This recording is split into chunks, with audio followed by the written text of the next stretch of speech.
हरी सब अधीरी मुरलिया बाज रही यमुना की मुरलिया बाज रही यमुना की मुरलिया बाज रही यमुना की मुरलिया बाज रही यमुना की। इस प्रकार से ठाकुर जी ने बड़ी प्यारी वंशी बजाई और जैसे ही वंशी रव को गोपांगनाओं के कर्ण में टकराए तो गोपियां भागने दौड़ने लगी। माताओं की आसक्ति कहाँ रहती है? भोजन में। कि भोजन अगर नहीं बनाएंगे तो पति देव कैसे खाएंगे, कैसे ड्यूटी जाएंगे, बच्चे क्या खाएंगे? तो बढ़िया 56 व्यंजन बनाती हैं और दिन भर वही लगा रहता है, ये बनाओ वो बनाओ। अगर आप माताएं न रहे ना तो हम सबको रोटी नहीं मिलेगी। एक दिन अगर श्रीमती जी गई मायके तो देखिए तमाशा बन जाता है। पूरे भंडार घर में जहां देखो वही बर्तन फैले रहते हैं। पूरा भंडार घर मेला लग जाता है बर्तनों से, चारों तरफ।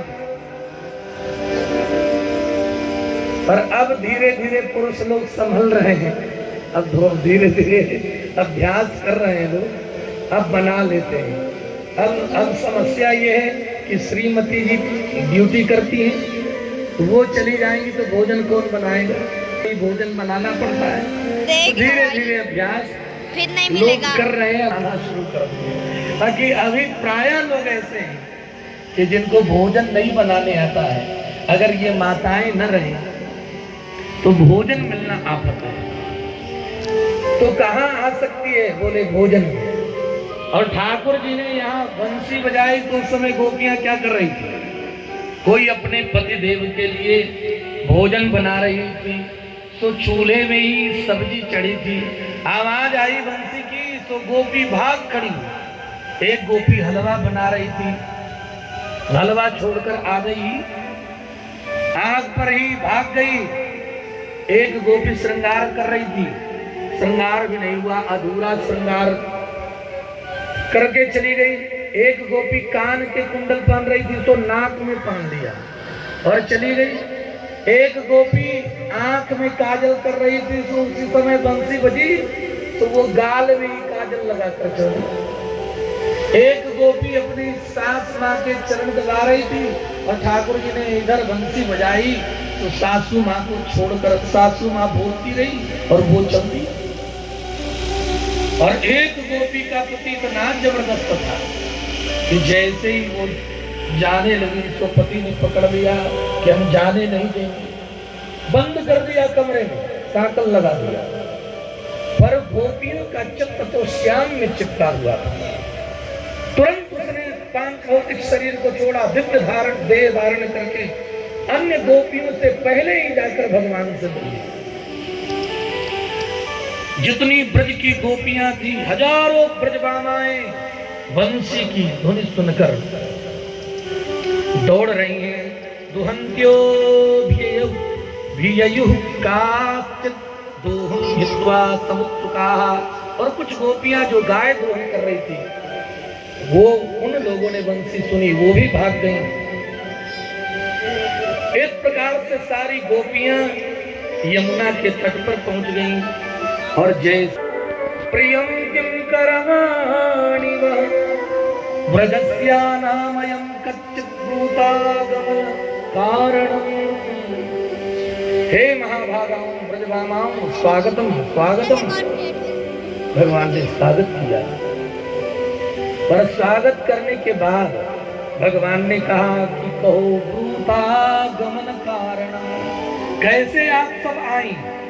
अब तो जैसे ही भगवान ने कहा कि कैसे आई तो गोपियां टुकुर मुकुर देखने लगी भगवान को। गोपियों ने कहा कि वाह प्रभु, अभी तो आप बंसी बजा बजा करके और अलग अलग गोपियों का नाम पुकार पुकार करके बुला रहे थे, सबको बुला लिए हम सबको, और अब कह रहे हैं कि वृंदागमन कारणम क्यों आई? ये तो वही वाली बात हो गई कि हमारे जितने भी आए हैं महात्मा गण सबको कह दे, लोग निमंत्रण दे दे कि महाराज जी कल हमारे यहाँ आना है भोजन करने,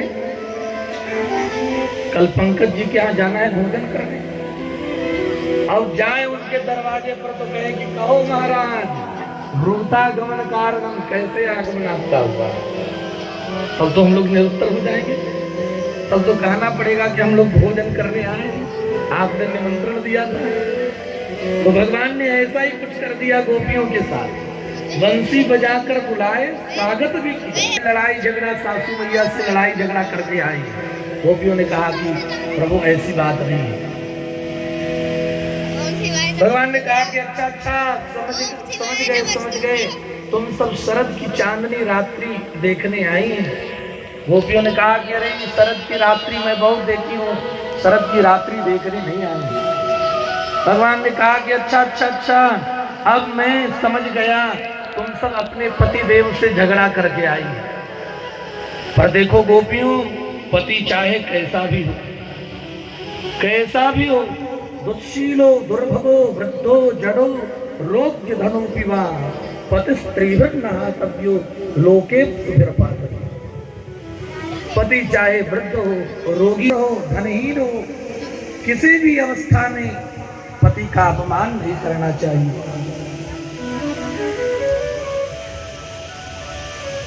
हर प्रकार से पति की सेवा करनी चाहिए, यही पतिव्रता स्त्रियों का धर्म है। पति चाहे जैसा भी हो,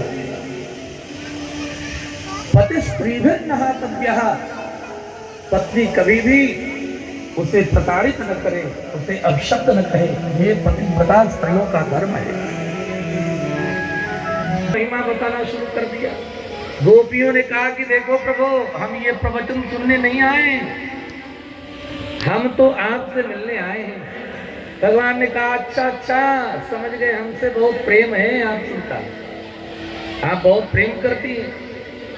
तो देखो गोपियों, प्रेम होना ठीक है, प्रेम है, पर प्रेम